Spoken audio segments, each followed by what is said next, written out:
At the end of the last video, I have left you with one question. That is, what if the n is a decimal and someone asks you to find the square root of that number n up to 5 decimal places.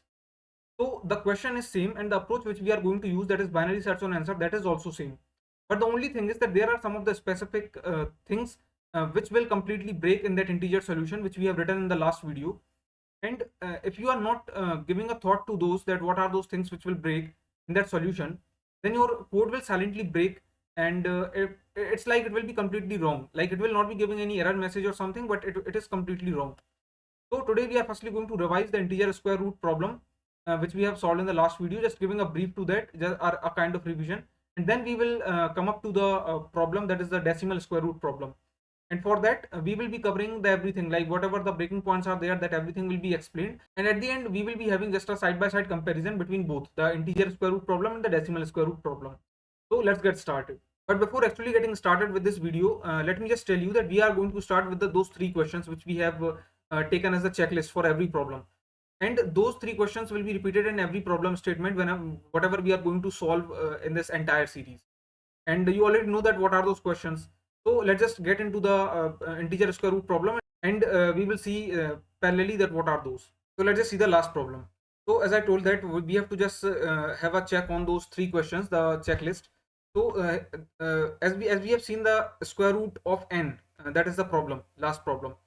So the first question we have to see is that what is the answer. Means whatever the problem we are going to solve is that what is the answer of that problem, and if that answer is represented in the form of a single value or not. So here we know that what is the answer. The answer will be the square root of n. So that is the answer we know. Then if we got to know that this is the answer, then what will be the range of that particular answer. So we then have to have the range of all the possible answers. So the range of possible answers will be from 1 to n, because we know that in the integer square root problem, the square root of that n will never be less than 0, will never be less than 1, and also it will not go beyond n. So that range will be from 1 to n. And once we have this range of possible answers, that is from 1 to n, that is low is having 1 and high is having n, then we have to check that is the possible function is having the monotonic behavior on that particular range. So whatever the possible function we are going to write, that should have the monotonic behavior on that particular range. It means we are having this range from 1 to n. Okay, let's say we are having this range from 1 to n. Now whenever this we write in this form, that mid into mid, means whatever the value we are taking out of this particular range, that is the mid. So we will be checking the square of that mid, if it is less than or equal to n or not. So as the mid increases, with the increasing of that mid, that particular condition goes to true, and there comes one point where that condition flips from true to false, and after that it always remains false, right? So that is the monotonic behavior. So here we have already checked that our possible function which we are writing, that is monotonic on this particular range. So for that also our answer is yes. So therefore we have seen all the questions, that is a kind of checklist, three questions. First of all, we know that the answer is square root of n. Then we got to know that what is the range of it, that is from 1 to n. And then we check that yes, this possible function is performing the monotonic behavior on that particular range. And then we have what we saw is that we just checked that what can be the brute force approach of this square root of n problem. So as part of the brute force, we just saw that okay, we can just run a loop from 1 to n, like here we have done. Let's just go at the top. So here you can see that we have just written a brute force approach for this. I think here it is, yeah. So we have just run a loop from 1 to n, which is basically taking the time complexity of O of n, right? So we just started from I equal to 1 and go till n, whatever the value it is. And then we have just checked for every value, like if I equal to 1, then we check that if its square is less than equal to 30 or not. And whenever we got the condition is true, we just updated that inside the answer. And the last value which given us the answer, means the condition is true, that is the answer for our problem, that for the square root of n. And also we have seen that one optimization can be done, that we can run this particular loop for 1 to root n. That is also one optimization. So we can also say the time complexity in the a little better approach, that is O of root n. So that is the brute force approach. And then we saw that okay, now what if in case this n is equal to 10 power 14, then in that case what will happen is that like 10 million of iterations can run on the in that case. So there will be the multiple test cases obviously in the competitive programming problem. So in that case it fails, and we need a kind of approach which takes o of log n, like log n iterations or something, right? And we are already having a checklist which we have checked that all the answers are like yes for those all the three questions. So therefore we can perform the binary search on answer on this particular problem as well. So now we just have to write the is possible function, because that is basically that is a kind of heart of this entire series, where is possible function will be written in order to in order to write the logic using the input. Okay, so the is possible function, let me just take you to the code writer where we had written the code of that, and then we will just see a quick dry run which we have already performed. So here you can see the code in the code editor which we have written in the last video. So this is the possible function you can see, and its only responsibility is to check if this mid is the right candidate or not for being the answer. So you can see here that we have written this particular function, and inside this what we have done is we have just called this function.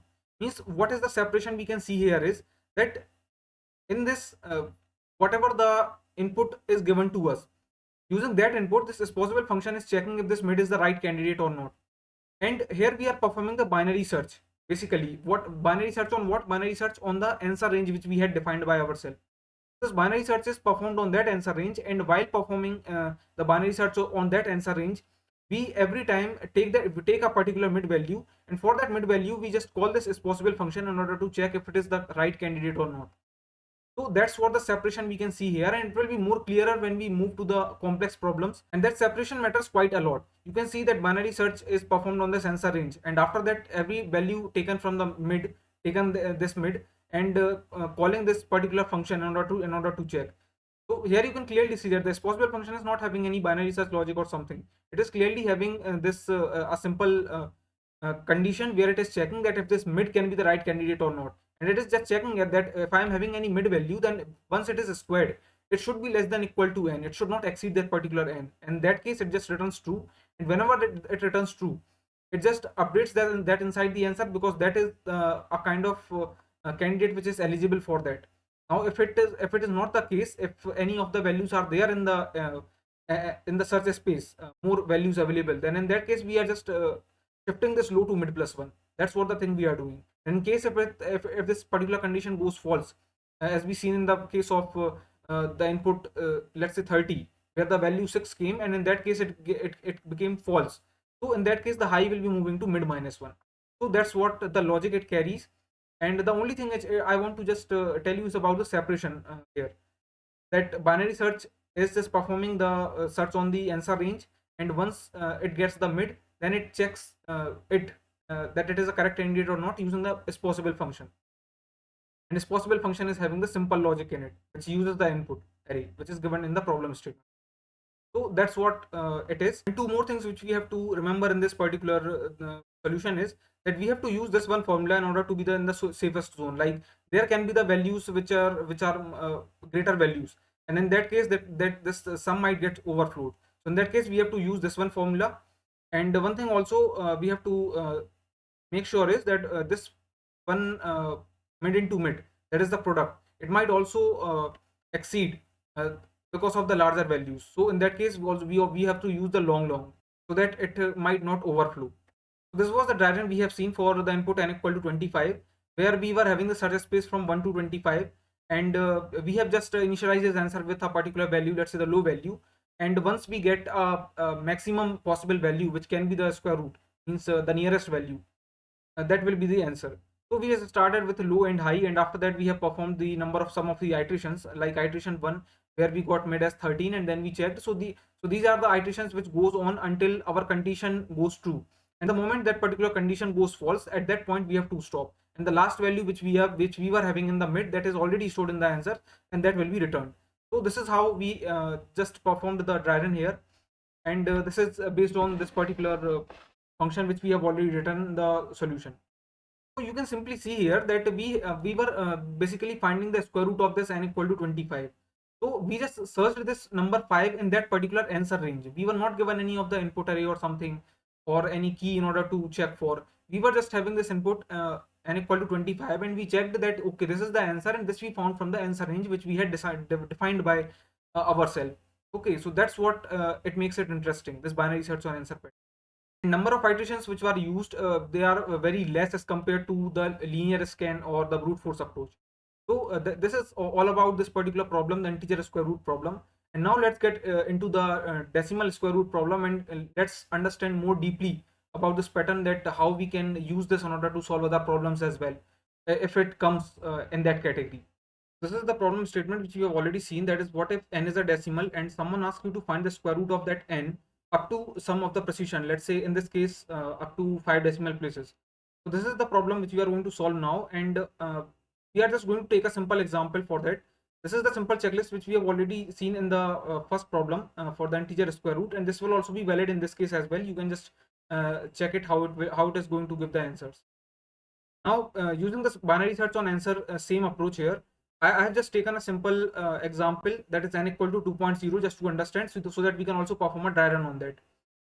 Now, if you are seeing this integer square root solution which we have already written, if you take this solution and perform the dry run with this input of n equal to 2.0, then in that case it is going to return 1, which is completely wrong, as I said, because there are some of the specific things which will differ and which will break this solution entirely. It will not be giving any error message or something, but it is going to be completely wrong, and the expected answer is going to be 1.41421 in this case.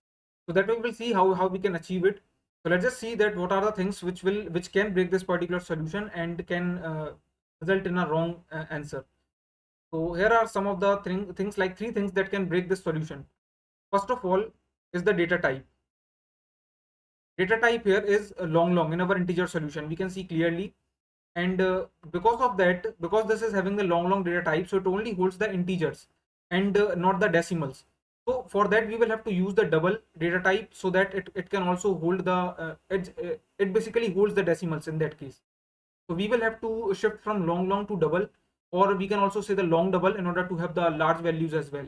So this is first thing which we have to keep in mind, that we have to change the data type from long to double or long double. This is one thing. Now the second thing is the loop condition. The loop condition which we have written in the integer solution, let's see here. The loop condition which we have written is, that is low less than equal to high, and because of which what happens is that there are 2 things. Once these are the integers, and second thing, we are having the decimals. So for the integer square root problem, you can see that these are the numbers like 1 2 3 4 5 6. Now these are in the discrete form. We can see the gap of 1 completely here, means they are the discrete values. And if we see in the case of decimals, so if we see this number line from 1.0 to 2.0, we cannot say that these are in the discrete form. These are continuous values, and you can see you can just think that there are multiple values or the infinite values between this 1.0 and 2.0. So we can say that these are in the discrete form. These are basically in the contiguous or in the continuous form. So why this low is less than equal to high breaks in this case, because that's simple. 1.0 2.0, if you just visualize that this is the low point and this is high point, then this particular gap which you are seeing in this 1.0 and 2.0, it will shrink forever, but it will never become 0. It's a kind of the infinite loop, we can say. Means there are multiple values. It can be 1.01, it can be 1.001. So like this, these are the continuous values, not the discrete ones. So it will shrink forever. It will not be converging at any point of time. But in the case of integers, it will converge. But in the decimals, it will always keep shrinking, but never converges to 0, or it will not come at the same point, the low and high.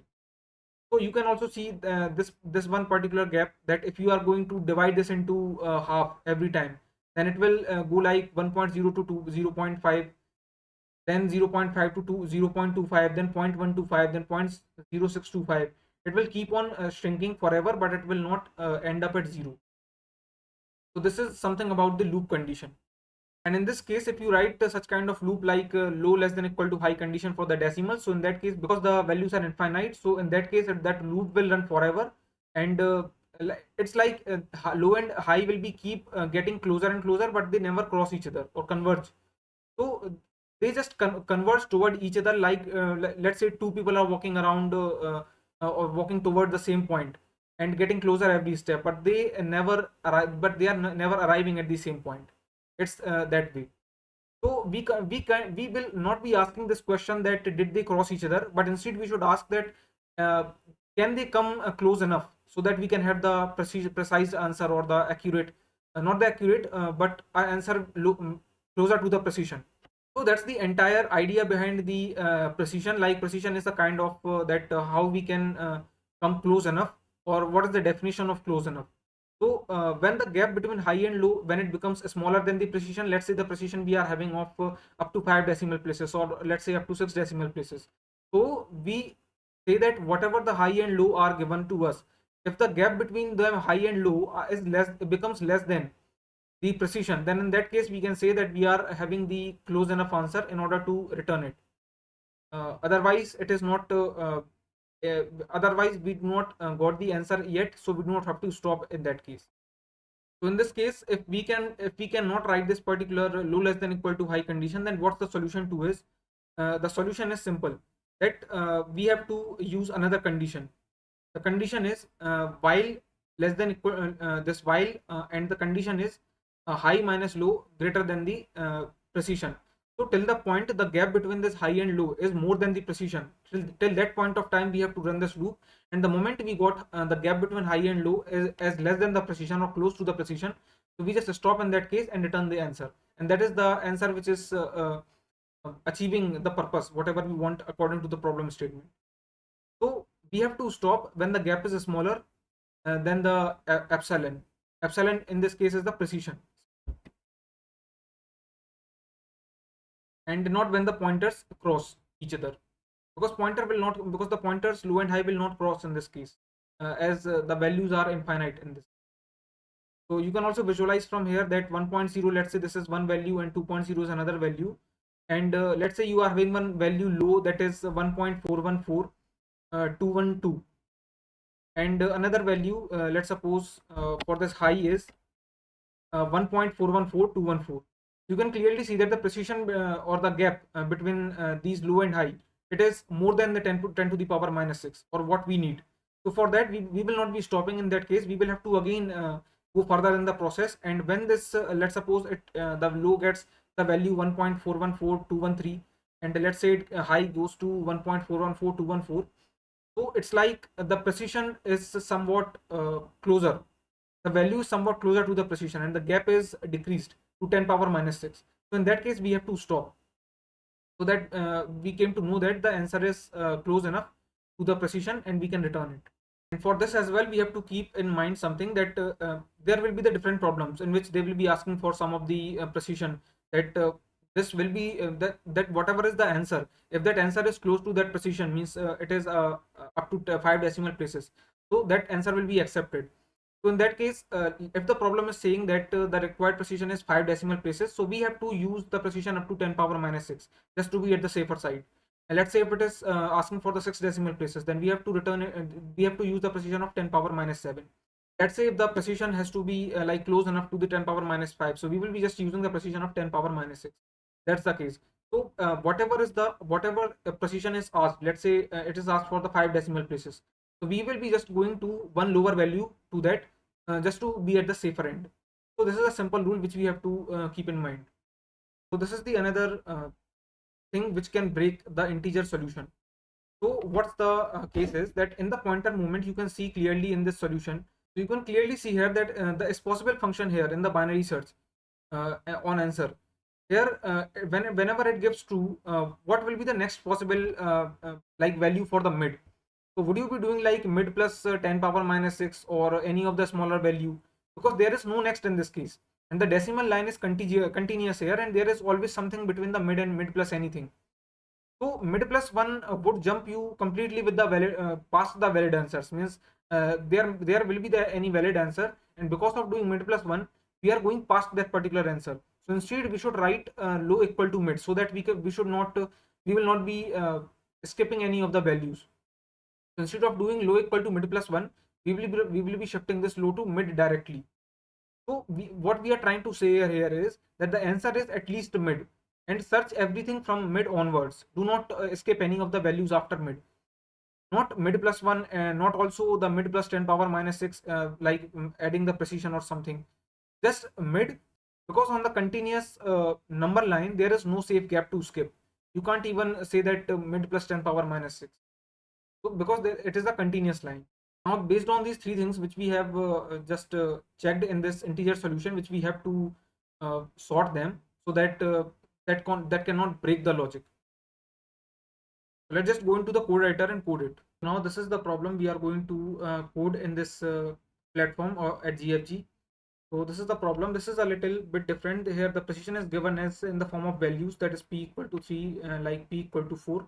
We will have to basically calculate the precision first, like in the form of 10 power minus something, so that we can get that precision, and then we will be solving it. So first of all, what we will have to do is, firstly we will have to take the low and high here. So that is of double types, like double low equal to 0, and we are taking 0 because the answer can also be 0 point something for some of the inputs, and the double high will be equal to n. So the range is going to be from 0 to n. Now the answer has to be stored, so for that we will be using the answer variable of double type, where we are initializing it with 0 as of now. Now first of all we are given with these decimal values, this p equal to 3, p equal to 4, so in the form of integers, so we will have to firstly take the precision of it. So that is double epsilon, in this we will be storing, and let's initialize it with 0 as of now. Now let's just run a loop. So for this, in order to get this precision value in the form of 10 power minus something, we can simply, the simple thing we can do is we can just run a loop, and every time we can just divide this particular epsilon value. So yeah, at the start we will not be initializing it with 0.0, it's like 1.0, and then we just start this loop from I equal to 0 and I less than p and I plus plus, and every iteration what we will be doing, we will be doing this epsilon divided equal to and divided by 10.0 every time. So whatever the number of values are given to us, let's say p equal to 3, so we have to have the precision of up to 3 decimal places, and for that, in order to get 10 power minus like in the form of 10 power minus something, so we can just simply run this loop for that number of times, for 3 number of times, let's say, and we just divide it every time by 10.0, so that we can get in that form like 0.00 something, so that will be in the decimal form. So this we got as the precision. Now let's just run a loop here, that is the while loop, and here we just check the condition if this high minus low is greater than this epsilon, whatever it is stored inside it, and till the point it is greater, we just run this loop, and until it is getting equal to or less than this epsilon, so that it is close to the precision. And in this we just calculate the mid, that is double mid equal to low plus high minus low divided by 2.0, just to avoid the overflow. And now we just run this, sorry, write this condition, if condition, and we just call the function is possible function, where we will be giving the arguments as this n, and along with this mid, and if it gives true, then we just update inside the answer, we update this mid inside the answer, and then we shift this low to mid, not mid plus 1, and in the else case, if this is possible function returns true, then we just shift this high to mid plus mid, not mid plus 1, and at the end we will be returning this answer.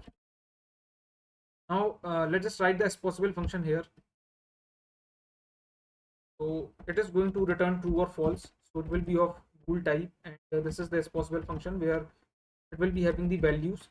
So the value will be of integer type, and the mid is taken, so that mid is actually of double type, because that is going to be the decimal value up to precision. So double mid, and now only one condition we have to write, that is return mid into mid less than equal to n. You can clearly see that this is possible function is simply checking the logic for checking the mid value, that if it is the right candidate to be the answer or not. It is not having any binary search logic or any searching mechanism, so it is simple in both of the scenarios, in the integer square root problem and as well as in the decimal square root problem. So its logic is same, because it is using the input, not the it is not about the searching mechanism. For the searching mechanism, we have used this logic which separates these both, the integer square root and the decimal square root problem. Where in the decimal we have to simply because we have to have the decimal value, so we use the double data type, and we also have the pointer movements different, and lastly we also have the precision based technique in order to stop this loop. So that's the case here. Now let's just run this code.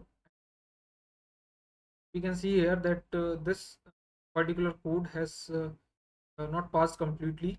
So I think this particular problem is asking for the accurate answer, and here what we are doing is the solution which we return, that is correct, but that is based on the precision value, like close enough values. So if we want the accurate answer for the accurate result, what we can do is, instead of this, we can firstly find the integer part. We can firstly find the integer part using the binary search, and after that we will be incrementally finding the finding the each decimal digit incrementally.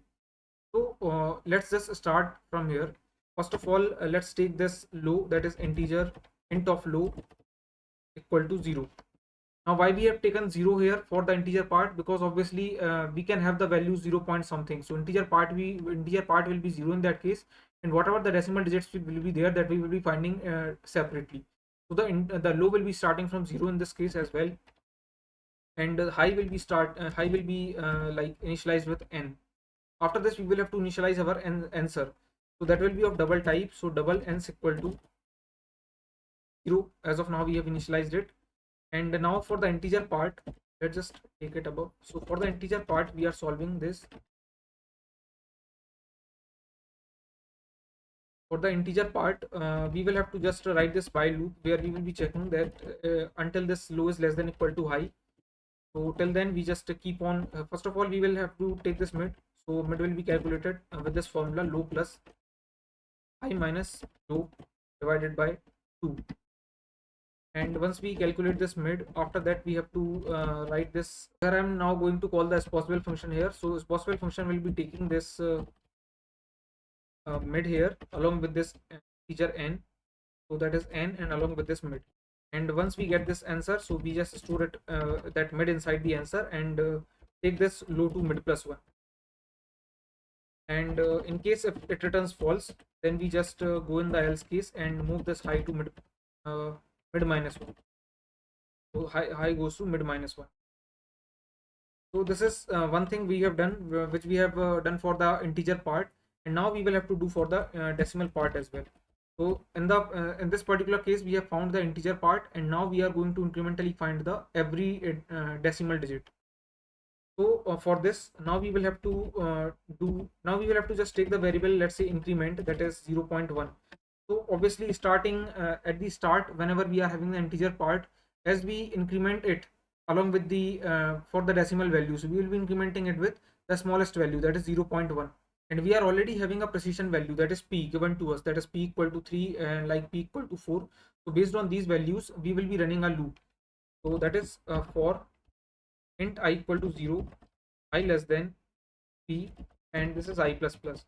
Now that this loop runs for p times, and p times means the p decimal places we want the answer for the accurate answer. So let's say for the first time we already initialize this increment with 0.1. So let's suppose we got a particular integer part in the answer. Now we increment that this 0.1 inside that integer part, and then we check for that particular value inside by using the as possible function. And in case if it returns true, then we check for the more values. Like what we do here is we just run a loop here, the while loop, for with the as possible function, calling the as possible function inside this. And here we give that value. What value? First of all, we give that particular n value which we are already having as an input, and along with that, as part of the checking for the value, we give this answer plus this increment. And if it returns true in that case, then we just come here, and what we do is we just increment the another value in that answer itself. So we just add this increment more to that answer in order to get the more accurate result. And the moment this particular condition goes false, it means let's say our answer was 7 in the integer part, and then we added this 0.1 into that, it became 7.1. But for that 7.1, this particular is possible function returned for false in that case. So therefore, to some precision, means to one point of precision, and that answer was 7.0 itself. And once this is done, then we check for the another precision for the second decimal place. So here we then increment this, like whatever the increment we have at the start, we just take that increment and make it divided by 10, like 0.01. And we go on further in this process, and when you perform the dry run on this, you will be able to understand it more clearly. So it works like this, that let's say we are having a value, let's say this n equal to 50, and we are having this precision of p equal to 3. Suppose this value n equal to 50, and we are having a precision of 3. So what we are trying to do here is that firstly we are performing the binary search here on the in order to find the integer part. So let's suppose the binary search performs and it gives the integer part as 7. So what will be stored inside the answer? And inside the answer, the value 7 will be stored because it is the integer part. Now second thing we have to find is the decimal, means every decimal digit, and for that we perform the process incrementally. So at the start we just initialize this increment with 0.1, that is the smallest possible value, and with that increment we just incremented this binary this answer 7 with that. So 7 plus this 7, this 0.1, it became 7.1, and for that value we given it to is possible function, and it checked that if it is the right candidate for being the answer, means a part of the answer. So 7.1 it is squared, and once it is done, it came out to be greater than 50. So in that case, that condition was failed, and we just stopped that process because that was a part of the while loop. And once that process is stopped, so we came to know that 7.1 can't be the part of that answer. So we just have as of now 7.0 in our answer. Now 7.0 is the answer. So let's just write it here. 7.0 is the answer. And now whatever the increment we were having, that is 0.1 at the start, now we updated that increment by doing divided by 10.0. So we just divided this increment by 10, and then it became 0.01, and now whatever the answer we were having initially, that is 7.0, now that became 7.0 plus 1, that is 7.0 plus 0.01, so that became 7.01. So now this is the value, and now it will be given to this possible function, and it will check if it is the right one or not. So this is how the values are checked. And what is basically happening here, you can see that firstly the integer part is calculated, and then we incrementally find the decimal digits. Firstly we checked for 7.1, then it was not true, so we just hold on to answer equal to 7, and then we incremented it to 0.01. So this is how we are checking for every decimal digit, and at the end we will be getting the accurate result. So this is how we will be getting the output as, at the end, when you if you perform all the iterations, in that case you will be getting the output as 7.071. This is going to be the final answer, and let's just go on the code and run that. So when we run this, we get to know that these are the test cases which has been passed, and let's just submit this. Yes, we can see that it is submitted successfully. So now if we talk about the time and the space complexities, so as we can see here that this particular loop is running for this while loop is running where the condition is low less than equal to high. So for this it is taking O of low O of log n, and the another while loop which is running here for the decimal part. So a loop is running here for the p times, for the p value which is given to us in the problem statement. So it is running for p times, and whatever the increment is done, that particular increment is going to take place at most n times. So at most 9 increments will be done. For example, if we are for the 10th place we are doing, so that will be running for at most 9 increments, and for the 100th same, at most 9 increments, for the 1000th place at most 9 increments. So this particular loop is going to run for at most 9 times, like from 0 to 9. So it's like 9 into p. Whatever the p value is given to us, that is 9 into p. So the overall, because the constants are ignored, so it will be taken as O of p. So overall time complexity will be O of log n plus p in this particular solution. So this is we have written for getting the accurate result, and the previous one which we have written, that is also the right one. That is also right solution. Just it is having the precision, the close enough answers. So for that purpose it was. Now, other than this, the last solution which we have written, that was also correct up to the precision values. So let's just see the diagram for that as well. And let's just we have just already taken the 2.0, that is the value input at the start of the problem. And for with our, now for this diagram, I have just taken the precision of up to 0.1, and its expected answer to be 1.414. So here we can see that for the first iteration, the low is at 0 and the high is at 2.0, and the mid calculated is 1.0. Now the mid is given to the possible function, and then it is checked, so it returned true, and with that the answer updated what was this mid, and then low moved to mid, that is 1.0. We have not gone past to any of the values like mid plus anything, because that is going to skip the values. Now we can see the gap here. So the gap is 1.0 between low and high, that is 2.0 and 1.0. So now we can see that the gap is more than this precision which we want. So now we will be continuing it. Now another time, the low is 1.0 now, and the mid and this high is 2.0, and now the mid we got is, that is 1.5. So now we calculated this again mid square, so it is again greater than this. So now the condition goes false, and high will be coming to 1.5. Now when we check the gap, so now gap is still 0.5, which is greater than 0.1. It is still not close to the precision enough. So again we will have to continue. Now this iteration 3 will be also done, where the low is 1.0 and high is 1.5, where mid calculated is 1.25, and it is now less than or equal to, means the condition is true now. And once the condition is true, the answer is going to be updated with 1.25, and the low is updated with mid, that is 1.25, and the gap is now 0.25 still, which is greater than the precision. So again we will be continuing it. Now iteration 4, so here the low is updated, that is 1.25, and high is 1.5. Now the mid calculated is 1.375. Now we check the condition, so mid square is less than equal to 2.0, so still the condition is true, and the answer will be updated with this mid, and the low will be updated with this mid. So now we check the gap, so gap is 0.125, which is still greater than this this precision, so still we will be continuing it.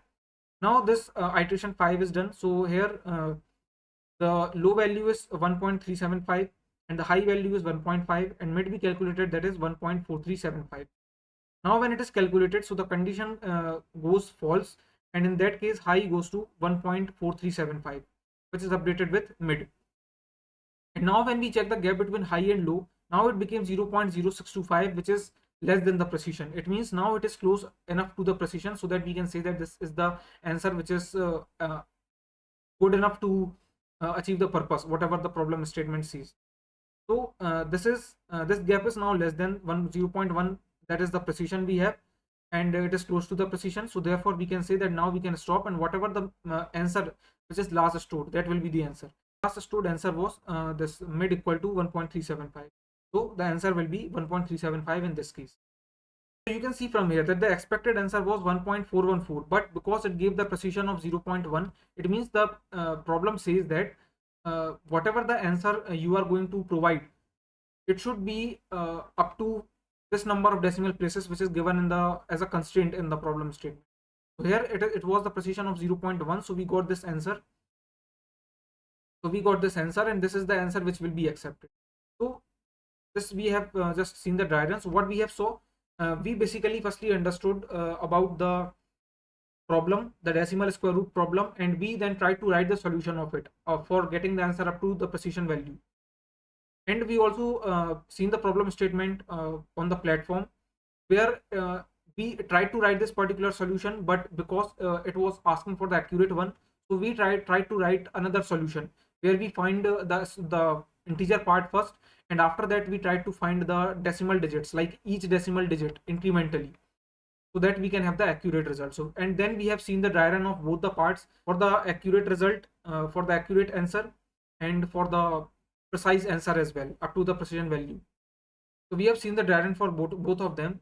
Now let's just check the table, the comparison table between both the integer square root and the decimal part. So let's just come here. So this is the table which we have to just remember here. Here, what means, what is the data type in both of the cases? For the integer part, the long is the data type, and for the decimal, the double is the data type. It can also be long double. Why it differs? Because the answer is not a whole number, right? In this case, it is of integer. In this case, it is of decimal. And then low starts at 1 in the case of integer, and in the case of decimal, it starts from 0, because the answer can be 0 point something also.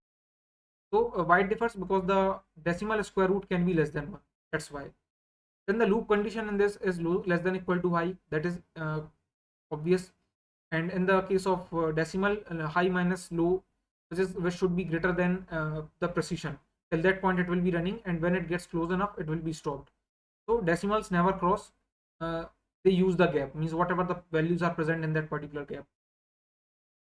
When we have to when the condition is true, that the possible returns true, then we have to move this low to mid plus 1 in the case of integer, and low to mid in the case of decimal. Because why it differs? Because no next decimal to jump to in the case of decimal, right? And in the case of when it returns false, so we have to move this high to mid minus 1 in the case of integer, and in the case of decimal we have to shift this to mid. The same reason, means the continuous line is there, that's why. Otherwise it will skip the values, it will go past the answer. What is the termination condition? Low greater than high in the case of integer, and gap should be less than the epsilon, means the precision. That is the condition for the decimal part. And yes, for the integer it is of the convert, it is the values converges, and in the case of decimal the precision should be there, the close enough value should be there. Then is possible function, it is simple, as I have already told multiple times in this video as well, that the logic is going to be same for checking a particular candidate if it can be the answer or not, because that is using the input. Not, it is not basically a searching mechanism, right? So it is same for both the integer and the decimal. Input logic never changes. So the simple thing, that the discrete search space is, if the discrete search space is there, so that will be in the case of integer binary search, and the contiguous search space will be there, that will be in the decimal binary search. And its possible function is always the same, and it uses the input. Simple. So now this particular problem is completed, and in a complete depth.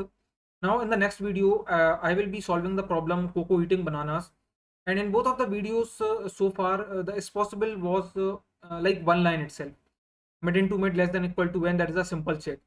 Now in Coco eating bananas problem, the is possible function becomes a loop. Okay, and the check function itself has O of n complexity, and the search space derivation, like finding the low and high, it is not obvious. You will have to basically think to get it right. So that's where this particular pattern starts getting interesting. And now I think the video 3 is going to be very interesting, as I have solved all the problems based on this particular pattern, and I feel very confident enough in order to solve all the problems, the problems to this particular pattern. And I have built a strong interest in this as well. So see you in the next video. Till then, just keep learning and keep growing. This is Aditya Patel signing off. Thank you.